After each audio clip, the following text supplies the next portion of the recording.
On this week's episode, we dive into the latest entry into the Marvel Cinematic Universe, Captain Marvel. Spoilers and all. Plus, Google announced a new gaming platform, Disney now owns literally everything, and Bill and Ted are about to head off on one more adventure. All that and more this week on The Geek State. Uh-oh. This looks like it could be trouble. We'd better check it out as the Marvel family. Shazam! Captain Marvel! Stand by alert. This is it. The only podcast featuring hosts who were not victims of the Thanos snap. This is The Geek State.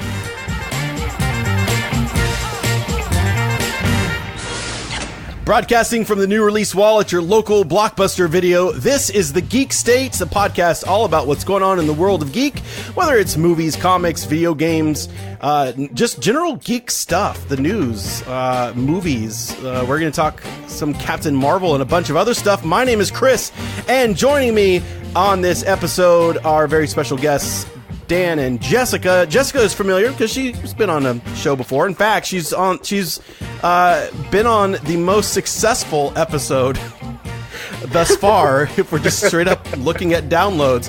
Welcome back to the show, Jessica, and welcome to for the first time on this show proper, Daniel. And it's great to have you guys on here. We've got a lot of cool stuff to talk about. Things are good with you guys. Y'all are the hosts of your own podcast when you decide to put out an episode. Can we kind of share with everybody where we can find that? How about Jessica? Go for it. Yeah. Well, first of all, you're welcome for all the success. You're welcome. But no, we host a show called Loved That Show.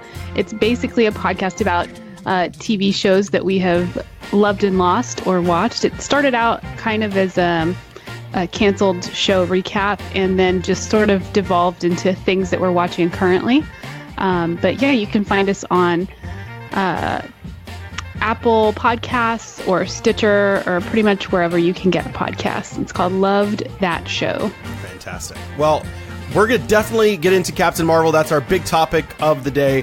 But before we can get into Captain Marvel, we had a new trailer for Avengers Endgame that dropped, I guess, earlier this week. It was a kind of no announcement. It just sort of happened early in the morning. I'm assuming everybody has seen it by now, right?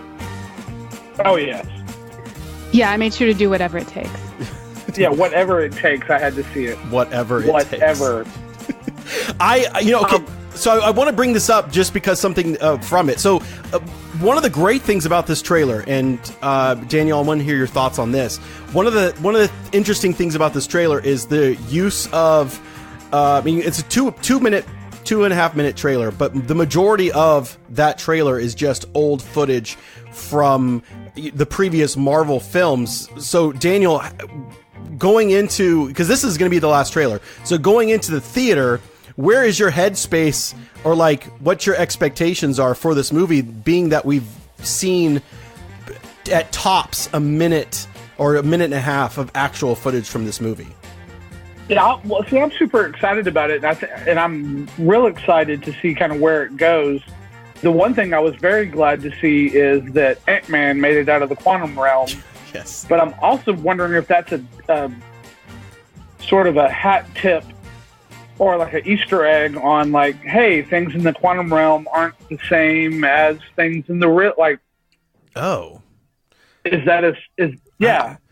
That could be interesting. You know, I also don't 100% understand there's some questions to me of where Ant-Man is in relation to, I guess, the timeline. From the first trailer, I kind of was thinking maybe that recorded video footage of him was from the past that had been recently uncovered. But then in this new trailer, we see him outside of his house that's kind of overgrown, and there's, the missing posters. So that kind of blew my theory, I guess, on that part. Speaking of the quantum realm, Jessica, we see the Avengers in one shot where you see everybody in these spiffy new Avengers, uniforms. To use the Avengers have always been more about their own personal identity. In this one, we see a shot with them all wearing very similar styled, outfits. Yes, and they're all white, which means it's before Labor Day. Of course. Yeah. Well, I mean, Tony Stark's not going to be caught dead wearing white after Labor Day. So, but do we think he's going to be caught dead? oh, see, I really do think that this is the end for some of our big, like, actually the end, because come on, Because their contracts are up. well, that too, but I mean, the Marvel Cinematic Universe at this point is like 21 movies in, and, Tony Stark and Captain America, they've been in a large bulk of that, and I'm sure they're ready to move on. Something that was brought up was how similar the white costumes that they're wearing, how similar they look to Ant-Man's costume. Yeah, like are they all going to go into the quantum realm or become giant? It could go either way. Yeah, something that also I wasn't even thinking about this until you made a joke about white after Labor Day. But so you got Iron Man is in that white normal outfit suit, but War Machine is in white styled armor. Which is weird to me, because you would think, and I guess Tony Stark's Iron Man costume is that nano stuff, and he can just sort of like manifest it or whatever. So that's got me wondering, kind of what is that shot that we're seeing an actual shot from the movie? Because the Russo brothers were just talking recently in an interview, talking about how hard it is to put out marketing material for these giant blockbuster movies, because they want to kind of preserve that feeling that they had when they were a little kid going into Empire Strikes Back, that now it's so impossible because of the amount of content that we consume, that a lot of stuff is spoiled. And he said, well, yeah, if you look at some of our other movies, like he pointed out in Infinity War, that there's a shot in the end of, it may be the teaser trailer, or I can't remember if it was the final trailer or the teaser trailer, but there's a shot of Captain America running at the screen and a bunch of other heroes behind him. And there's the Hulk and full on, green Hulk. And, that never happens in the movie. That shot's in the movie, but it's not with the Hulk. They added that in there just to tell the story of the trailer, not necessarily to tell an accurate representation of the movie. So kind of question to both of you. Jessica, why don't you go first? But like, how do you feel about stuff being in trailers or being in commercials for movies that are purposefully put in there knowing that it's not going to be in the finished product? I love it. I support it. I would love a trailer that was like, here's the vibe of what we're going to do. If you're into it, come see the movie and we'll have real stuff. I think something like them all running together is a really good like vibe kind of thing. And if that particular event doesn't happen just like that, it's not disappointing. I think if you were to do something like a scene that then gets cut out, that gets disappointing. But I think just creating like especially for an established franchise, right? Like, here's how this movie's going to feel. This movie's going to feel goofy like Guardians of the Galaxy, or this movie's going to feel serious like Captain America or whatever. Like, set the tone for me, and then I'm going to go see it anyway. So don't spoil anything. Daniel, what about you? Well, yeah, and I think we become we become our own worst enemies in this, where we see a trailer and we try to dissect it. We go online and everyone has their 2 cents to put in about it. And so it's almost like it's sort of cyclical, where we have to so they have to kind of trick us. Yeah. Because we're going to look at the trailer. We're going to try to figure out, where are they at? Where are they not at? Who's there? Who's not there? I enjoy. You kind of like the misleading stuff, that it kind of keeps you on your toes. I'm also a fan of close-up magic, and so I know how a lot of those things work. Right. But I still enjoy the performance of it. Absolutely, totally understand that. So I wanted to get y'all's kind of vibe on that, because when that interview hit, the web blog, the blogs and all the news coverage sites that cover this type of thing, a lot of people were kind of like, I feel misled. This is fraud. This is whatever.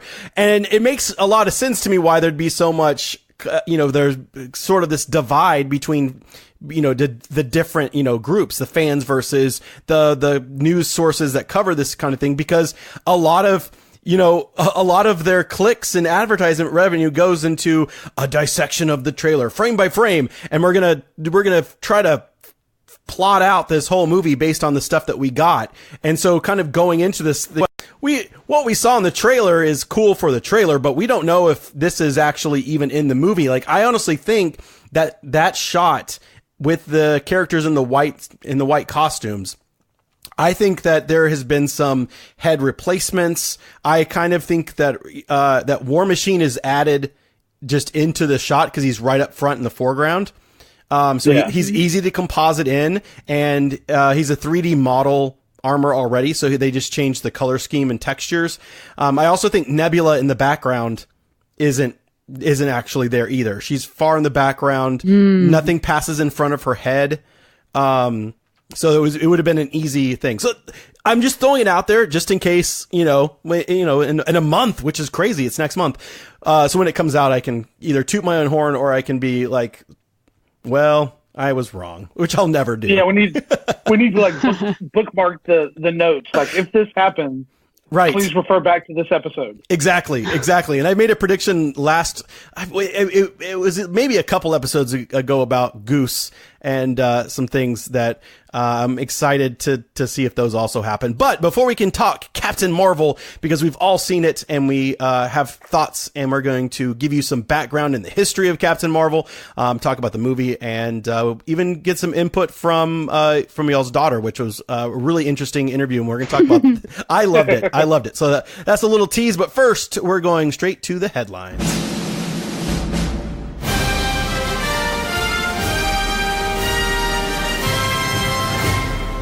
All right. Because Disney was not big enough, they have now officially acquired Fox, specifically 20th Century Fox, most of their film and television production and distribution businesses, for the low cost of $71.3 billion in cash and stock. It's a huge deal. This means Disney now owns the X-Men. Yes. They own distribution rights to Buffy, so I am fully expecting the Nerd County theme park experience in the near future, where we can get all of our various franchises on rides and commemorative mugs. It means so much, right, for the parks, because now they technically own Rocky Horror Picture Show. So wow. So The Simpsons. That is a step to the left. Yeah, The Simpsons, Bob's Burgers. Everything on FX, which I'm a little interested in because I watch some of the shows on FX, like You're the Worst, which I guess is over the season anyway, but like Better Things. And there's a lot of stuff that I'm like, ooh, none of this content is really Disney friendly or like ABC friendly. Well, they'll keep things. But I think they're going to still keep it as its own separate business unit. But I'm interested to see where it goes. Yeah, Bob Iger. I was going to chime in there, but Bob Iger has gone on record with his investors when they asked that question that the stuff that is deemed kind of not fit for the Disney brand or the Disney name is going to be, they're going to use that 21st Century Fox kind of as the home for like R-rated Deadpool. That would be continued on the 21st Century Fox stuff. But things like X-Men, eventually, it'll be a while. I think they're going to let that franchise breathe a little bit before they bring stuff in. But I wouldn't be surprised if we start at least seeing some, whether it may not be a full-fledged X-Men movie, but I wouldn't be surprised if whoever they decide to be the new like Wolverine, is brought into, a cameo type role or a small something on a future Marvel Cinematic Universe proper. Like he'll meet up with like Elsa or something at one point and have like a, Oh. But see, I think y'all are missing the biggest acquisition of this entire thing. Oh, what's that? They now have National Geographic. I mean, which is probably where 90% of, that's what I think they were going after. That's it right there. That Nat Geo, baby. Yep, that's the big money grab there. They also, with this deal, now own the majority of Hulu as well. There's a ton of stuff. The internet's been an interesting place leading up to this, and of course today, as of recording, the deal became official. Ryan Reynolds posted a picture on Twitter of Deadpool riding a school bus wearing Mickey ears, and it says it feels like the first day of school, which I thought was awesome. Well, something else. Sorry, go ahead. I hope they do something with that. I mean, I really do hope they embrace the fact that these worlds are colliding and let them have some fun. Right. So. This was another big win for Star Wars, because 20th Century Fox owned in perpetuity the rights to Episode 4. Yes. So now we can get, you know what? I don't know if they'll ever do this, but I really miss the 21st Century Fox fanfare that used to come before the Star Wars movies. Not these recent ones, but the original trilogy and the prequel trilogy. To me, that music goes along with the opening fanfare, that we hear of the theme song. So I'm wondering it quite literally does. Yeah, and I'm wondering, on the soundtrack, the 21st Century Fox fanfare is included on those original soundtracks. Like, to me, it's always been a part of it. So I'm wondering if they'll reinstate that, or if they'll just be like, no, it's fine. This is Disney now, and we're just gonna keep doing things as is. Or more importantly, will they do a video release of an undoctored Episode 4? I don't know. I wonder, because George is so adamant. I think that would just be printing money. Oh, easily. And there's people on the internet that have made, unspecialized versions of the movie in high def. Like, they've sought out old prints and scanned them and did all kinds of business. But, so someone else doing a lot of business is that old search engine called Google. They made some news this week. They're continuing to make news and also raising a lot of questions also. At the Game Developer Conference 2019, the keynote on Tuesday, Google announced what they're calling Stadia, which sounds like a drug you take for some kind of like incontinence or something. Or heartburn. Yeah. Contact your doctor if heartburn and whatever. It's called Stadia. And it's a cloud-based gaming platform, capable of 4K resolution, 60 frames a second with high dynamic range. It's kind of what PlayStation does with their PlayStation Now, stuff where you're not the game console's not doing the work right there in your house. It's being done at a server, data center, and then that information is being streamed. They're saying that eventually 8K at frame rates of 120 frames per second, which is nuts because those TVs they barely exist. And I can only imagine. Can my eyes even see that? Like, no. As a human, do I have the capability to enjoy any of that? I don't know. Well, and with the potential input lag, who can actually even enjoy these games anyways? Who knows?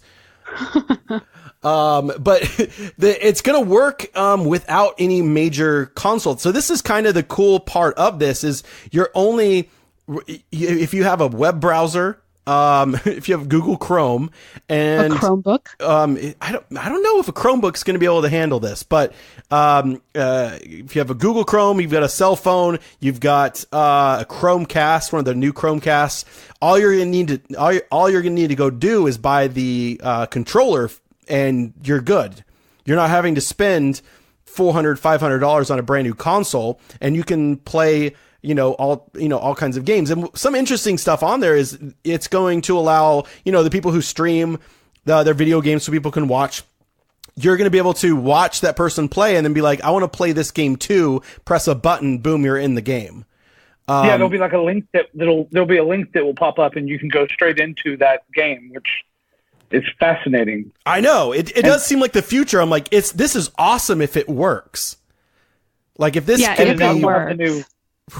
They also have the new where they had a video where they were showing like a game and they had like players that were pulling up different screens and they were actually able to then pull up their teammates' view also. That's and awesome. They were saying basically it was only limited by,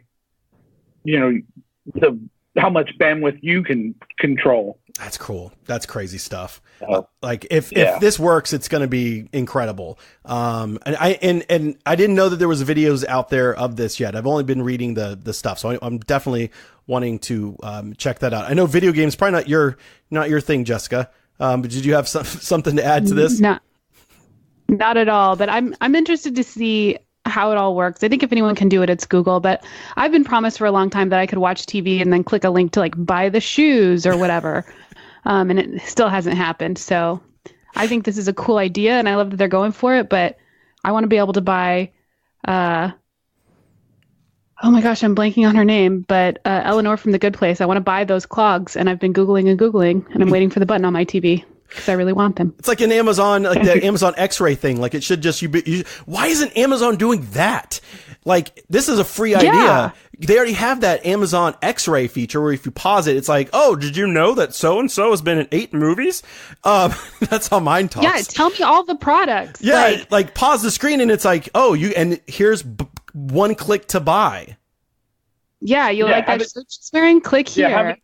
Have it in your Amazon locker by tomorrow. Oh, get on it, Jeff Bezos. So this is one of the this would be great for me because I'm not looking to buy a system because I don't play enough games to really make it worthwhile, keeping up with all the systems. But yeah, if I could spend $100 on a remote and be able to play some games, this might be something that this may get that reluctant gamer that. Who knows? And the system is technically always updated. So you're always having the newest type of system because they're doing all the work on the back end, which is pretty cool. I would be interested in that. It's almost a little bit like we've just time traveled to the future. Not unlike these next two guys that are coming back, right, Daniel? That's right. Fans of Wild Stallion, they're back. There was a video that was released today with Keanu Reeves and Alex Winter. Some of them not looking worse for wear. Some of them do look worse for wear. We'll let you guess which one we're talking about. Yeah, exactly. They are coming back apparently for another excellent adventure. Bill and Ted, they did a video. They're promising, I think, summer 2020? Yeah, they're going to shoot. It looks like they're shooting this summer. Yeah, so it'll be really exciting. This kind of ties a little bit into, because this is kind of a blast from, I rented both the Bill and Ted movies from the Blockbuster. Yes, same. And had friends over to watch it. So I think the 90s, the 90s have, always kind of been like flirting with being really big and popular again. Like it feels like it almost makes it there. It doesn't quite, the 80s, I felt like had a really strong resurgence, but I feel like now's the time for like the Bill and Ted. So it's about time. It is about time. It's about time travel. That was nice. Hey. Bill and Ted Face the Music, apparently is about them who are, they're older. They've got kids now. And it kind of still fits in with the canon of Bill and Ted, which is crazy to think that it's a trilogy now. It's a franchise. They went on an excellent adventure, a bogus adventure, and now they're bogus journey. Bogus journey. Thank you. This is why Jessica's on the show, because I'm just making stuff up, but she knows. How are they going to time travel if there's no more phone booths? They're going to go back and I think there's phone booths somewhere. Because Superman still has to change into his outfit somewhere. Mm-hmm. But I think they're going to go back and get Barney and Steve from Blue's Clues, and that's who they're going to bring back for the excellent kids show at the very end. And the Fraggles and oh yes, Fraggles. Who was the Australian? The Wiggles. Teletubbies? The Wiggles. The Wiggles. The Wiggles. The Teletubbies were British. Can we just pause right here and just imagine this insane team up that we just created on the show where Barney, there's an evil force out there, and Barney and Baby Bop and all the kids have to join forces with the Muppets of Sesame Street, the Wiggles, the Teletubbies. And the Fraggles, and it's all a, and throw in those the who are the dog superheroes that are big right now, the Paw Patrol. Throw them all together in this Avengers style team up movie. Talk my about gosh. printing money. Oh my We goodness. would have to watch it 4,000 times. Please never do that. No, only if it's Halloween themed. Because if it's not Halloween themed, I think we'd be okay. Oh my gosh. Yeah. If you put David Pumpkins in there, it is on nonstop at our house. We got the officials counting. This is a feature presentation. And now, on with the show.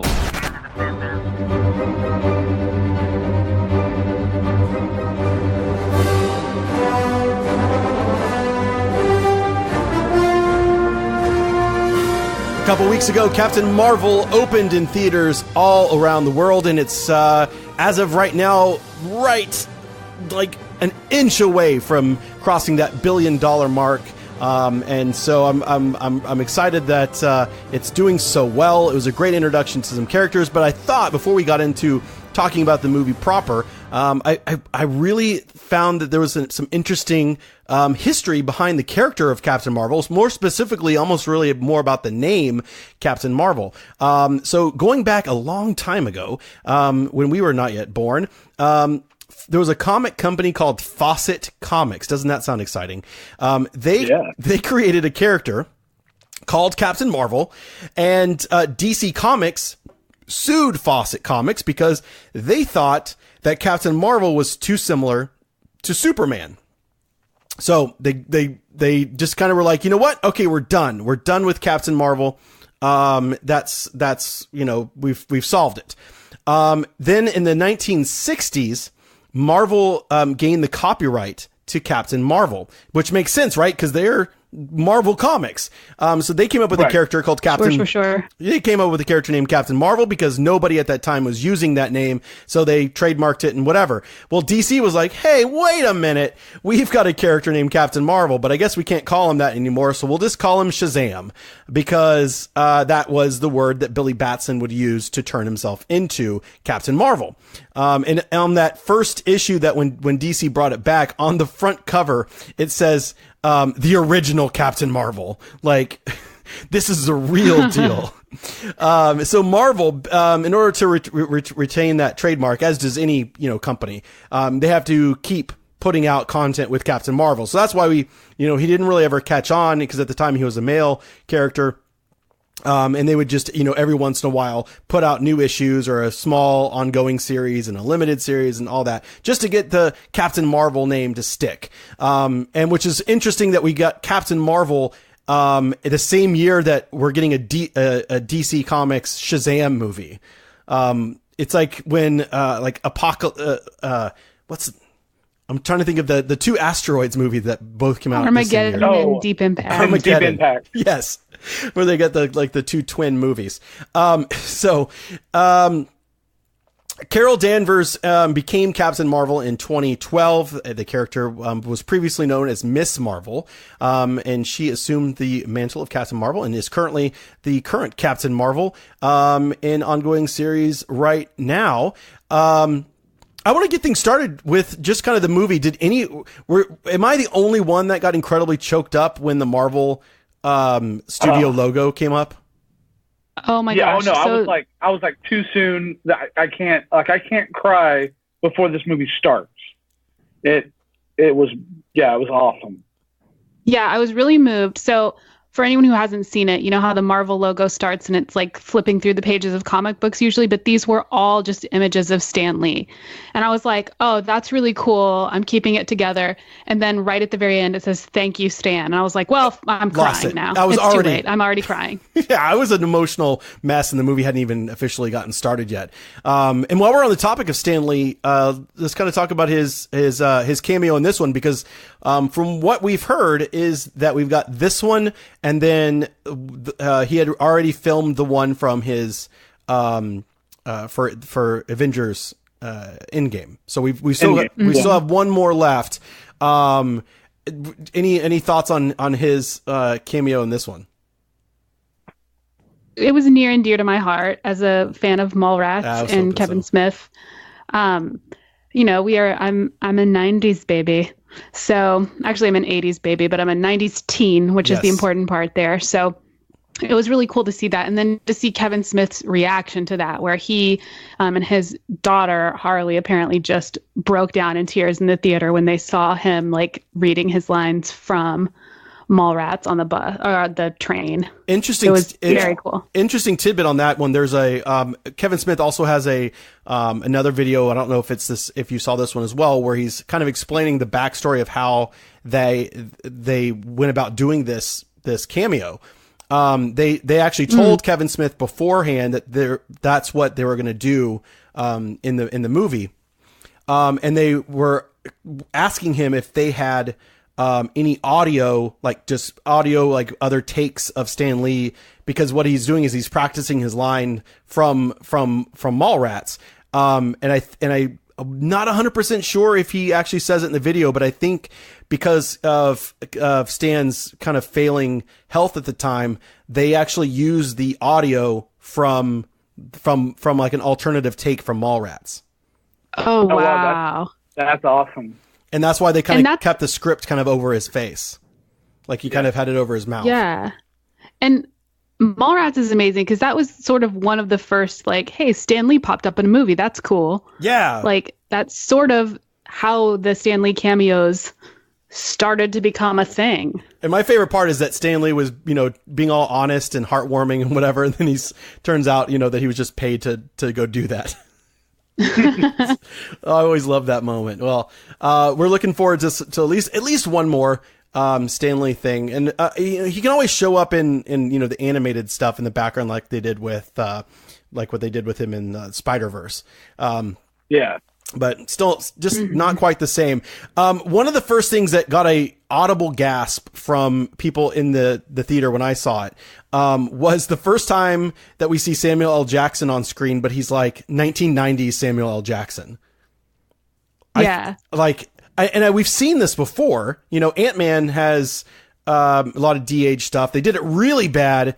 What was it? Civil War with Robert Downey Jr. when they kind of DH'd him. Like that was awful. Like that they didn't nail it, but I honestly think this is probably some of the best work they've done with an actor. I mean, Samuel L. Jackson aged amazingly, so he still kind of looks, like he did in like Pulp Fiction. Well, I was going to say that was the thing I had to reference it to, and I was like, yeah, that's how I remember him looking. So that sort of makes sense. Yeah. They did. I sort of forgot that they had done it. Like it didn't stand out to me at all. And then afterwards I was like, oh yeah, that's not how he looks anymore.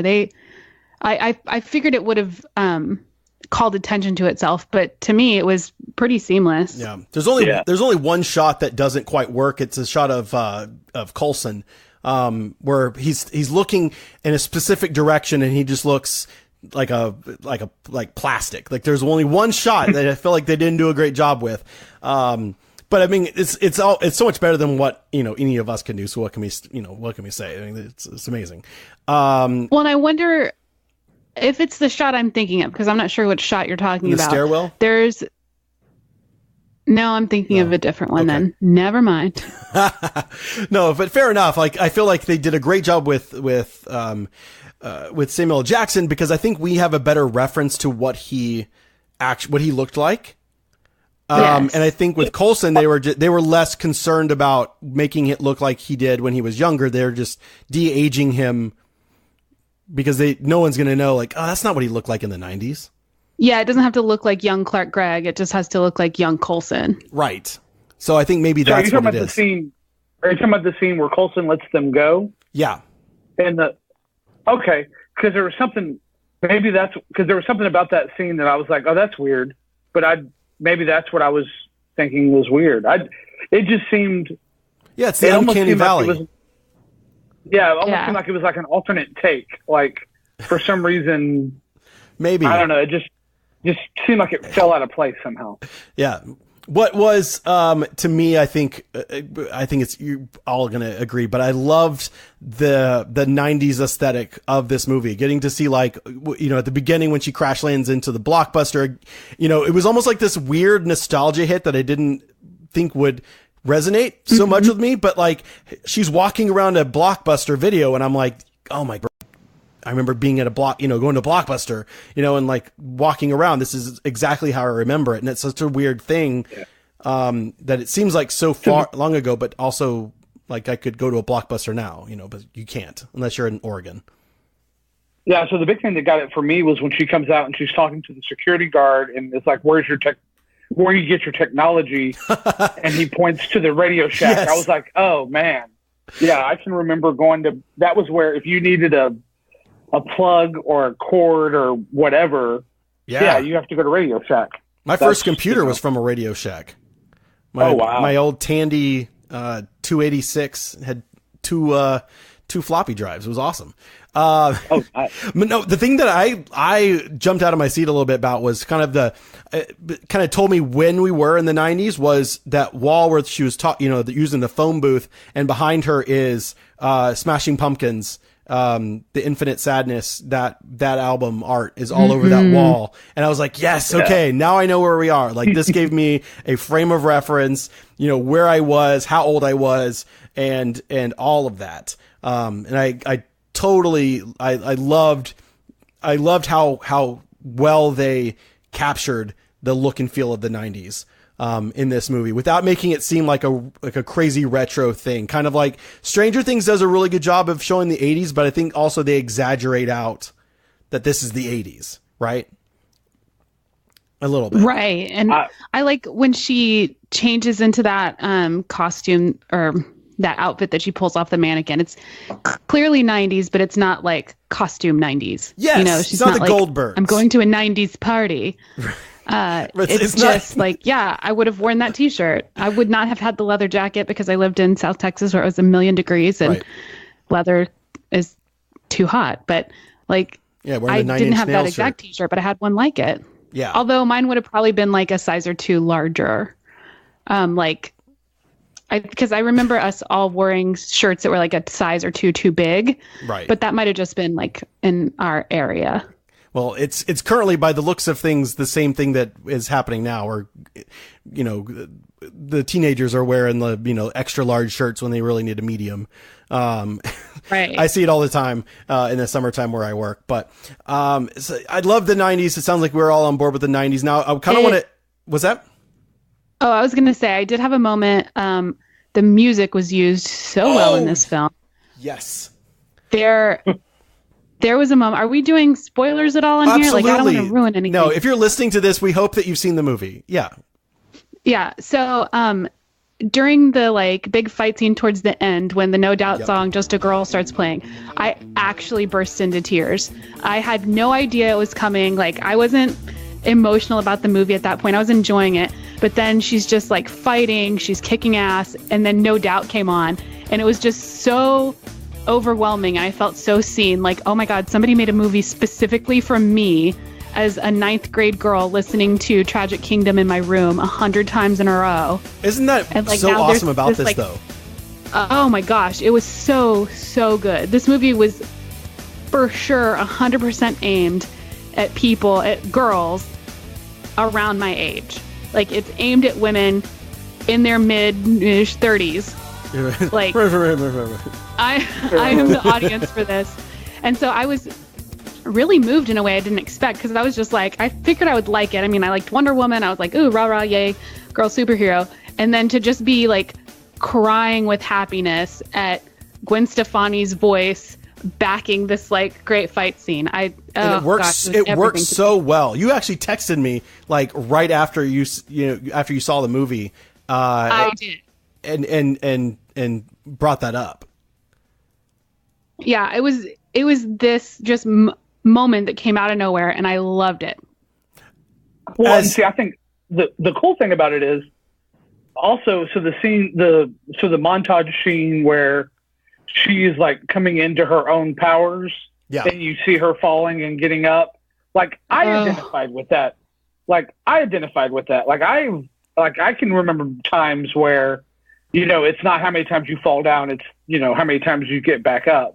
So I think how they did that in this movie, I think, is amazing, where it is very much a female empowerment movie, but everybody, it's like everyone's empowered by it. on that, that comes up a lot of times in movies like Batman, is like, it's not about, how you fall, it's about how you get up or whatever. And it's great to hear it. But I think the way they cut together this movie, because we saw earlier, we saw her earlier in the movie being told she can't do something, or, the shots of her as a young girl, going through all this stuff. And then when we see it again later and it's her, falling and getting back up, and kind of that whole, like, I am Captain Marvel, where she kind of like comes into her powers, like that pays off so well just from editing, without ever, there's no voiceover, there's no inner dialogue or whatever. It's so visually right there. You don't have to like ram it down your throat. No. I also think the way they shot those, like, especially the like Air Force scenes where she's like on the ropes,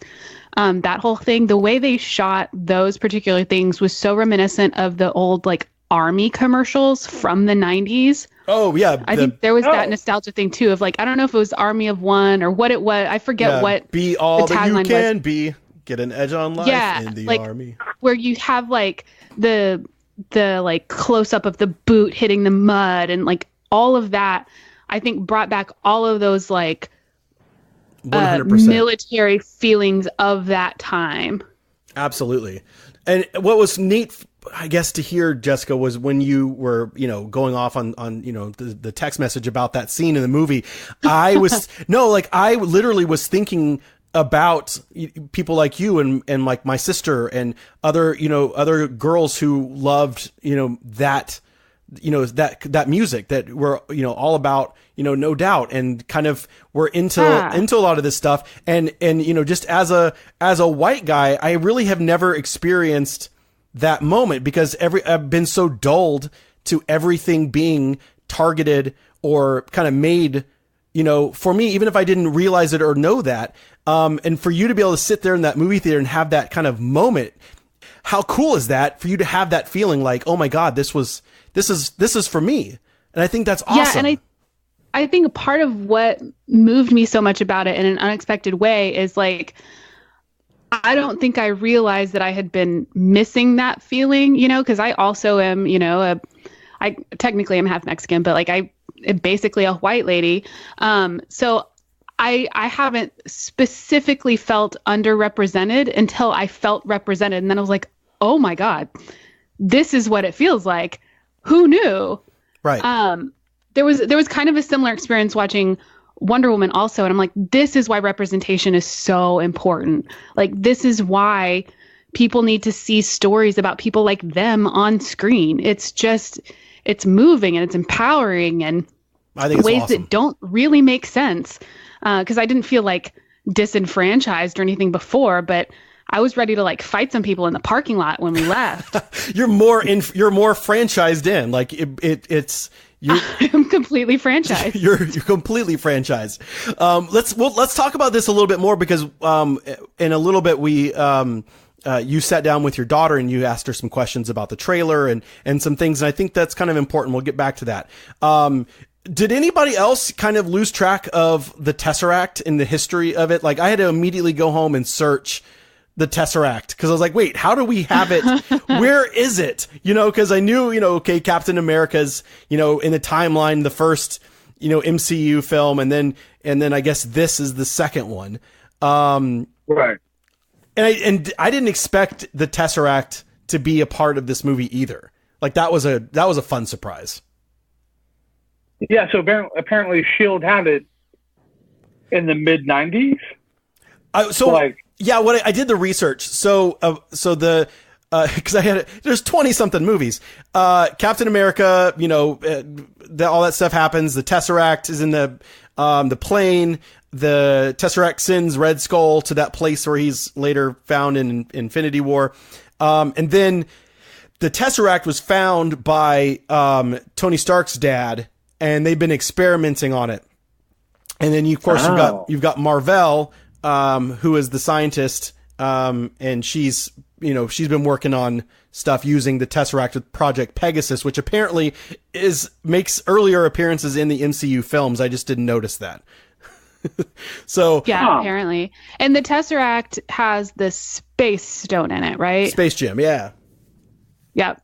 Okay. Yeah, because I had to go back and like, because for some reason in my mind I had lost track of which infinity gem was where, because I was like, wait, wasn't this the one in Loki's scepter? But that was that was the mind gem. That's the mind gem, yeah. Yeah, so I had to go back and do another deep dive. I was like, okay, take me all the way back to the beginning, tell me the history of this one, and then like take me through everything else, because I have gotten lost about what's what and what does what and where and in whom and with whom each stone moved. Yeah. Moving on from the Tesseract, I went into this knowing enough about the comic history of the cat, because in the comics it goes by the name of Chewie. And I guess in order to not be a Star Wars reference in a Marvel movie, they went with Goose. Going into this, did y'all have any idea that this cat was special, I guess? I had no clue. And I thought it was just going to be, I didn't think it was going to have the payoff that it did. Yeah. I just thought, oh, okay, so these aliens are afraid of cats. And I was like, oh, maybe that's why maybe that's why Alf, like, always was trying to eat a cat. And I was Alf is part of the MCU. I love it. Yeah. Melmac. That's where Guardians takes place next. Yeah. And so, so I was the fan that was completely unaware of any of that. And then when Goose made his debut, Flurkin. I was like,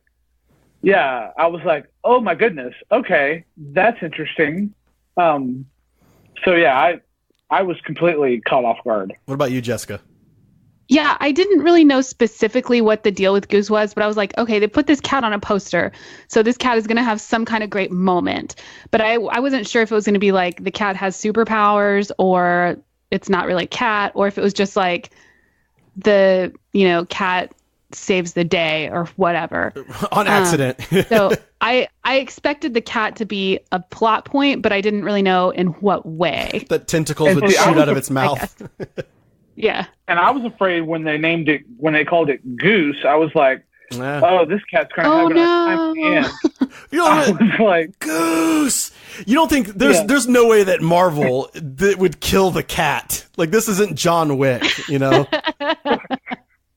You would never kill the... I don't know. They snapped half of everybody out of existence. Nothing is off the table at this point. That's a good point. I'm still holding by that. I don't think this is actually going to happen, because people would be so mad.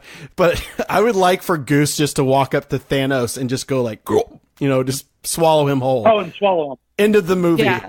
And the rest of it is just the Avengers eating shawarma for an hour and a half. Like... then it becomes the like Joss Whedon talkie think piece that he's always wanted to do. Yes, absolutely. See, that's like when we were watching Batman Begins, where he gets trapped in the prison, and he's like climbing out. Yeah, as he was climbing out, I leaned over to Jessica, and I'm like, if he falls, this movie's over. Like, it's just done. Like, it'll just be credits. Like, but that same thing. Just Goose walks up. Well, also, we have to talk about how Captain Marvel, like, she seems to be quite powerful. Oh, absolutely.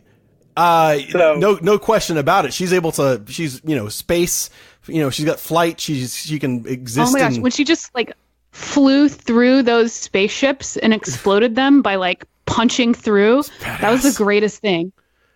Yeah, she's definitely going to be a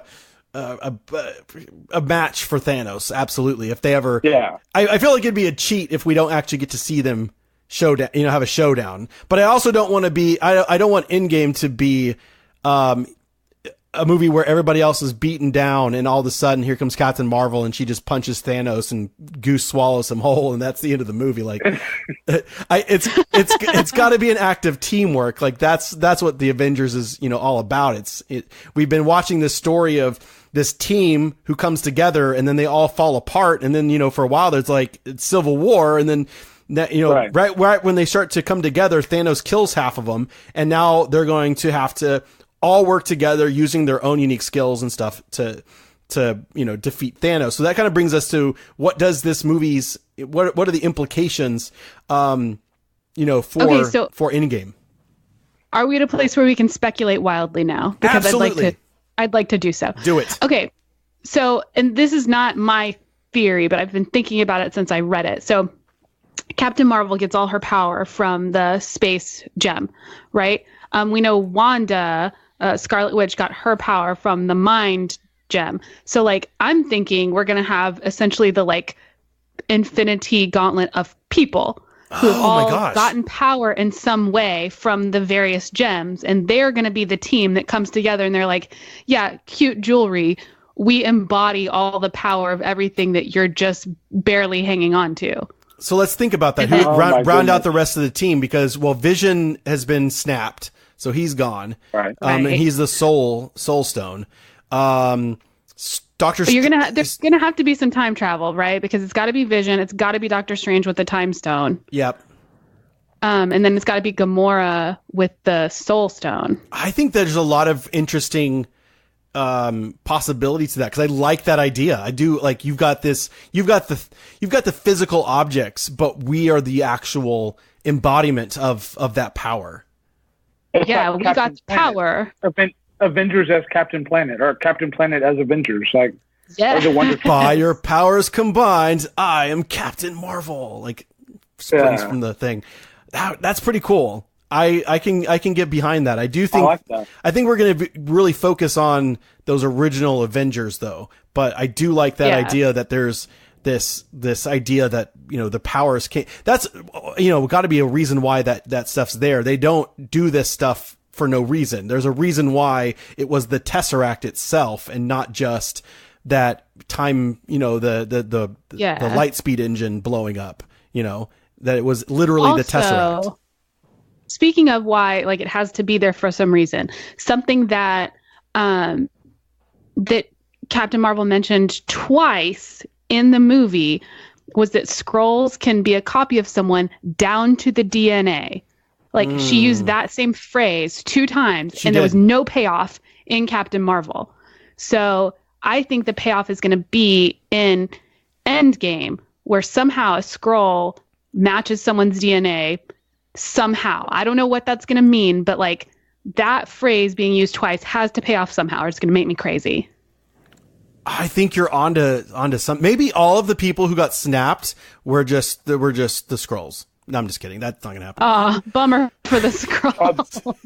That would be very lucky. Just happened. They were all imitating the. I do think.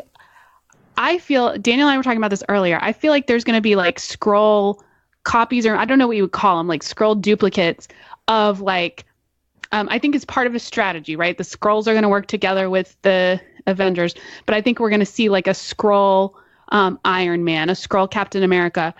And we're not going to know who's who, and we're going to see Captain America get killed in battle. We're going to see Iron Man get killed in battle and not find out till later whether it was the real one or the Skrull duplicate. Could the Skrulls duplicate Thanos? Maybe. Down to the DNA? Could the Skrulls duplicate Hulk? Right? I mean, could they... Yeah. I mean, that's really fun to think about. Can there be more than one? Can they... Like, could they all look at the Hulk and become an army of Hulks? Right. Or an army of Thanoses? Because the two of them became that same surfer girl in Captain Marvel. Yeah. Oh, true. That's interesting. Yeah, I'd it love could be whatever. Yeah. So we do know at least that Captain Marvel shows up towards the beginning of Endgame because we've already seen it because it's in the end credit sequence. She shows up and is wondering where Nick Fury is. And we see Black Widow, and she's got the short hair.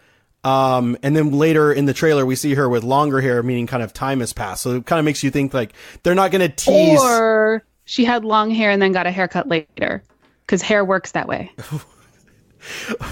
Well, I sure hope they don't tease Captain Marvel the whole movie, like, like she's coming, don't worry. I feel like we're going to start the movie out where that end credit sequence kind of begins. Where they're I feel like we get her end of Act 1 is my guess. Okay, good guess.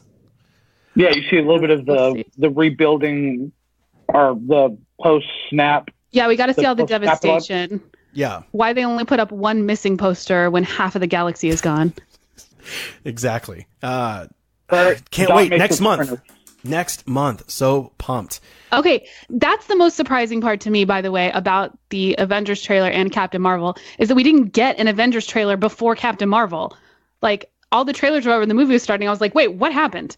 Like, why have I not seen an Endgame trailer yet? But I guess they couldn't put the trailer we saw with Captain Marvel because it contains stuff that happens after Captain Marvel. No, but you think they would have put all the other stuff of like they could have, like yeah. Scott like looking at the they could have put everything except for her part. Because it was just the very end. My complaint about the Endgame trailer, because I was like, I'm sorry, am I not seeing any Captain Marvel in this trailer? Like, what the hell? Yeah, they're trying to keep and it then, a of course, secret. she popped in at the end. I was like, okay, worth it. Yeah, we just watched this entire movie, and she's not even going to show up. Which is great now that the cat's out of the bag, that, Captain Marvel is in it because we've seen Captain Marvel, that they can actually start, in the TV spots and all that. We can actually see Captain Marvel in stuff. They don't have to pretend she's not in this movie. But we already knew she was going to be in it because Nick Fury paged her. Like, this was never a surprise. No, not a surprise. Not a surprise. But they, they didn't he didn't reach into his bag and be like, I gotta call Captain Marvel, it didn't say calling Carol Danvers, on the BlackBerry or the pager. Because she could have been like, new pager, who dis? And then this entire thing would have never happened. Wouldn't that have been funny if once the pager hit the ground, we cut to nowhere, from the Guardians universe, and the Collector or somebody, in that kind of world picks it up, what's this thing doing? That's crazy. Yeah. So Captain Marvel is doing really good, and y'all have a young daughter who I know has not seen the movie, but I had asked if you wouldn't mind showing her the trailer and kind of asking her some questions about this, and we're gonna play some audio from it. But I think, Jessica, you found it as interesting as I did, some of the stuff that she said about Captain Marvel and just her brief exposure to just the trailer. First thing that it kind of stood out, and we'll play the clip of it, was her not sure about Captain Marvel just based on the name. And what can you tell me about Captain Marvel? She's a doll, but it sounds like a boy name. Why does it sound like a boy name? Because it has captain, and usually captains are boys, but some are dolls. So Jessica, it was like this whole thing about the name Captain, right?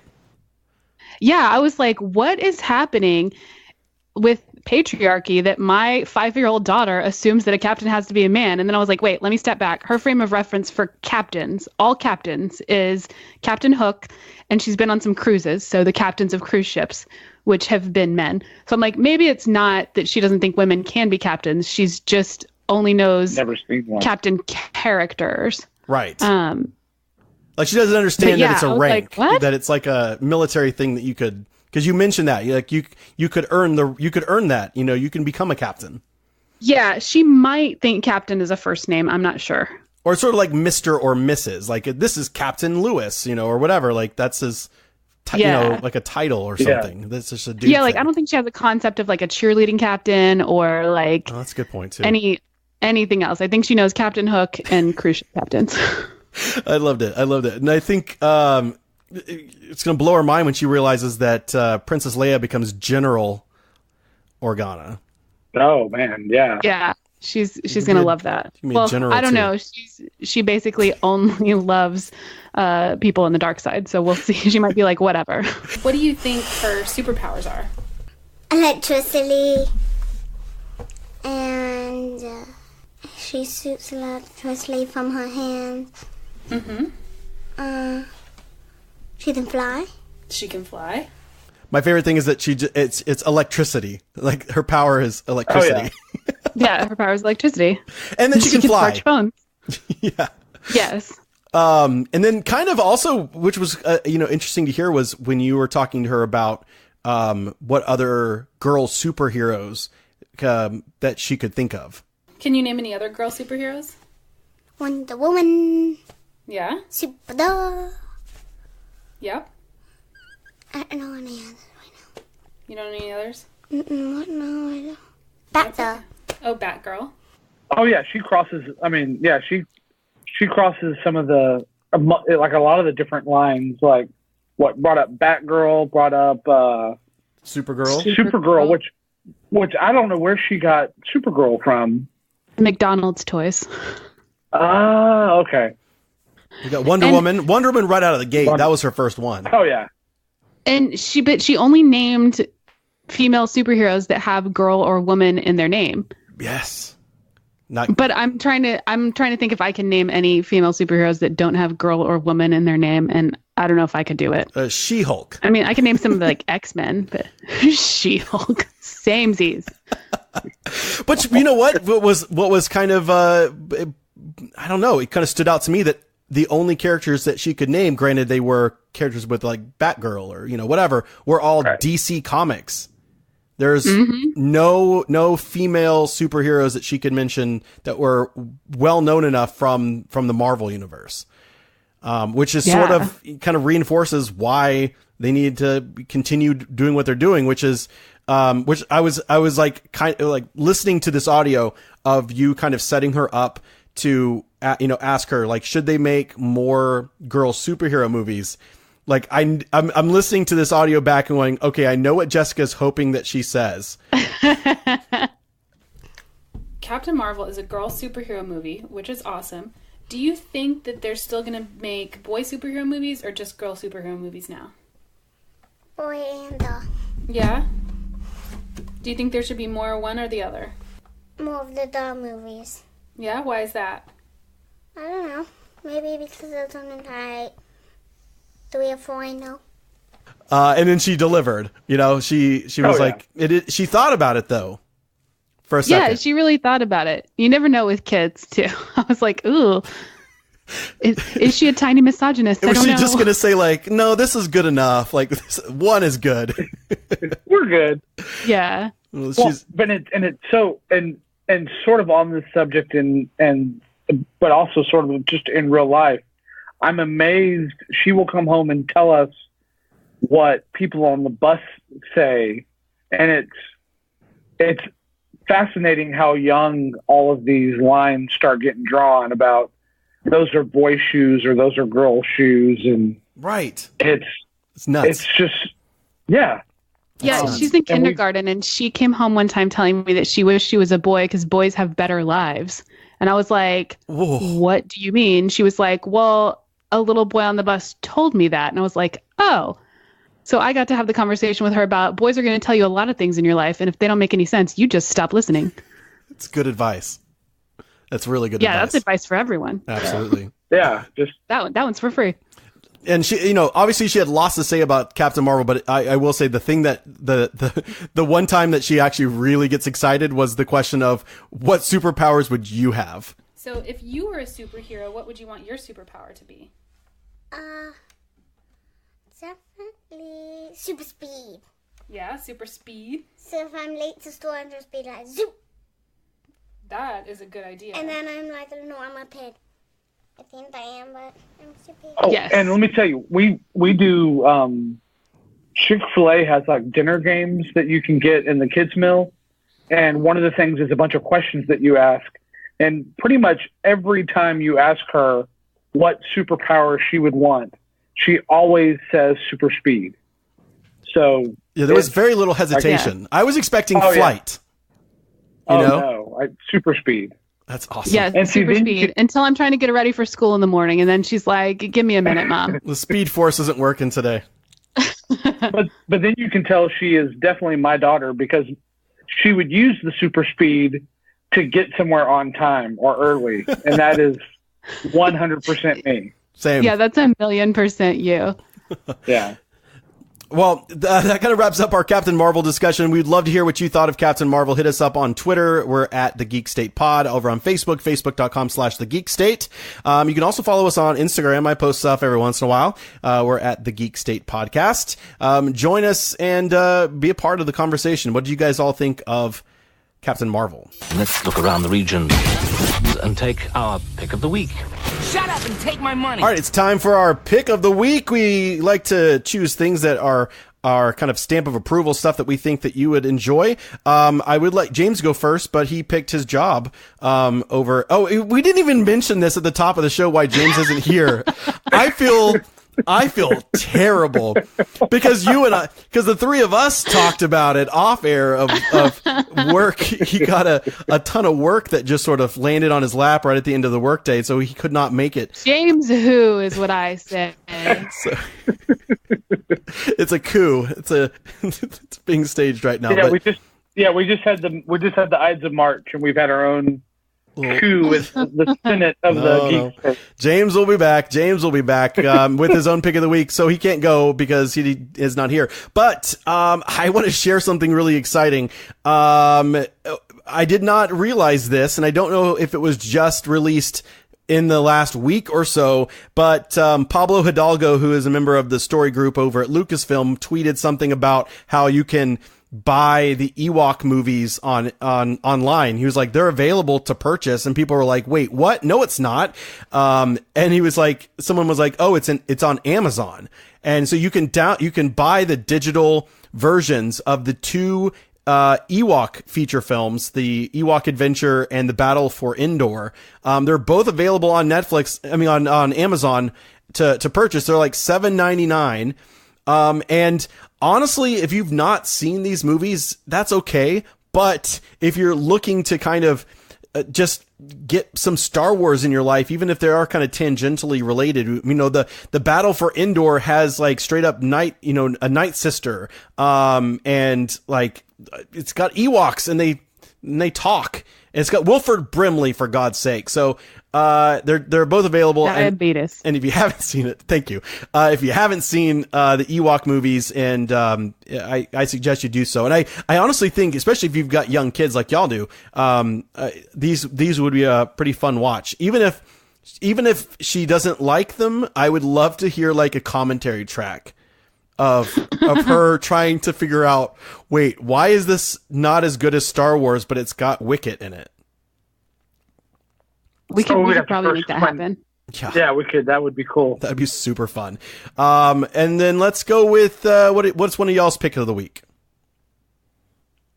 So my pick of the week would be Russian Doll on Netflix. It's a series that all dropped a few weeks ago. It stars Natasha Lyonne. It's 8 episodes. They're each like 30 minutes. It's a quick binge. It is awesome. It's this like kind of weird, it's not exactly sci-fi fantasy. Is this the Groundhog Day kind of thing? It's sort of like Groundhog Day, but then it kind of goes in this other direction. But yeah, basically it's a woman who dies, but then pops back into a point in her life over and over, and kind of has to figure out what's going on. You don't get a really good explanation of exactly what is causing it, but it's very, very cool. It takes a thing that you're familiar with, like that Groundhog Day, repeating a day over and over thing, but then does really different things with it. And since we're in like a girl power place, it's an all-female writer's room. Amy Poehler is one of the executive producers on it, and Natasha Lyonne is amazing in it. It's really, really good. Not at all for kids. A lot of like curse words. There's some sex, but no nudity, which I appreciate. But it's really, really cool and weird, and I highly, highly recommend it. Awesome. Yeah, it's like Tim Burton and like Richard Romero remade Groundhog's Day with like their little flavor. It's with like a sassy redhead. Yeah, see, I'm actually out of town, so that was, I think Jessica watched the first episode and was like, oh, you need to watch this. So I binged it in the hotel where I'm staying right now. And yeah, it is. Yeah. It answers all your questions, but leaves you with a ton more, which is really cool. Sweet. And Daniel, what's your recommendation of the week? My pick of the week is the Starz series. American Gods is back on. We've had 2 episodes. It is a TV show based on a book by Neil Gaiman. I read the book over the summer, getting ready for season 2. Season 2 has started off with a bang, and it is, if you watch season 1, even if you haven't watched season 1, go watch season 1 and then check out season 2. The basic premise is all of these gods from like all these other different countries and religions. Imagine as their followers come to the America and start to worship them, they come too, and then get trapped here, or not trapped here, but are here. And there's new gods and old gods, and it's really. I'm gonna have to give that a second. Really good. Fun. Yeah, I feel like I need to give it a second go because I tried getting into the first season. It never. I must not have given it a proper amount of time for it to kind of settle. For me, I guess. Yeah. But now there's a whole first season available, so I could, sit and binge it. Oh yeah, see, I'm really upset right now that they're only releasing one a week now. I'm like, why can't you be like Netflix and let me have my entire season? Exactly. Oh, something to kind of not related to really any of these things, but I know you guys love the Alamo Drafthouse. The Alamo Drafthouse just revealed their whole season pass. They did. Program, and now I'm like, I wish there was one closer to me. For like $20, and it's gonna be. There's one 5 minutes from our house. It's a miracle that I ever come home. Well, now you never have to, except you have a child and you have to take care of her stuff. But not. I can get her season pass too. It's cool. There you go. Yeah, $20. Go. You go to the movies once an evening. You don't have to figure out what dinner's planned because Alamo can take care of that. And Brussels sprout bacon goat cheese pizza. I'm all over it.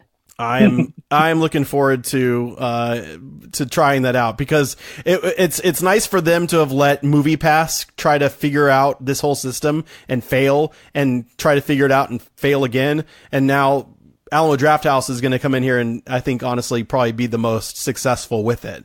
Well, and they can because their business model is built on more than just movie tickets. So they can take the hit on the movie ticket because they're going to get it back in food and beverage. Absolutely. People go to the Draft House early because the pre-show is great. They're going to get some drinks.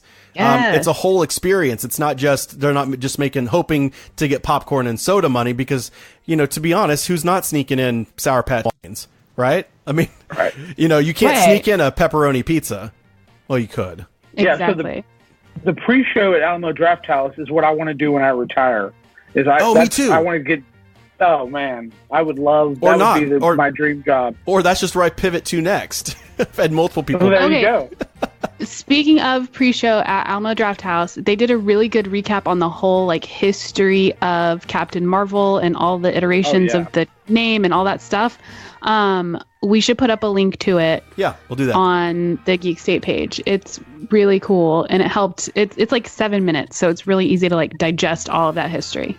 Awesome. Well, we'll definitely do that. You can find that over on our Facebook page or Twitter. On Facebook, we're facebook.com/The Geek State. On Twitter, we're at The Geek State Pod. On Instagram, we're The Geek State Podcast. We'd love for you to be a part of this community and join in. Tell us what you think. If you watch the Ewoks movies or if you take them up on American Gods or Russian Doll, we'd love to hear your advice. Next week, we will not. So the week of the, I guess, the 24th. Through April 1st, there will be no brand new episode of the show. This will be it. I know for just a little bit. I'm going to be out of the country, and so there will be no show. But we will be back, so have no fear. That's why this episode's a little extra long. It's you can kind of maybe we should find James and do an episode without you. Oh, maybe you should. Y'all edit it or put it together. Y'all have podcasting skills. Y'all could technically do that, and then just send me the MP3 and I could post it. Anyways, just letting you know that this will be the last episode until April. And when we come back, we'll have James and we'll have Geek Expert questions. If you have one, you can just send it to us on Twitter by using the hashtag Geek Experts. And then, or on Facebook, you can send us a message on Facebook. We may not know the actual answer to what you're asking, but we sure as hell are going to pretend like we do. And that's coming up on the next episode of the Geek State. So from all of us here at the Geek State, James included, stay excellent to each other. James. I know. Stay excellent to each other. Hope you get a raise. Gosh, stay excellent to each other, and we'll see you next time and get a raise. There's ESPN on TV and also ABC. Skywalker Sound, Industrial Light and Magic. Star Wars, there's Muppets and Marvel too, and also Winnie the Pooh. We basically own what makes you feel nostalgic. Slant rhymes, Disney World and Land, a a Disney in Japan. There's a Disney store in every single mall. We won't stop until we own it all. Well, I think that's all the questions. Anything else you want to say to the Geek State? What's the Geek State? The Geek State is the name of the podcast. Oh.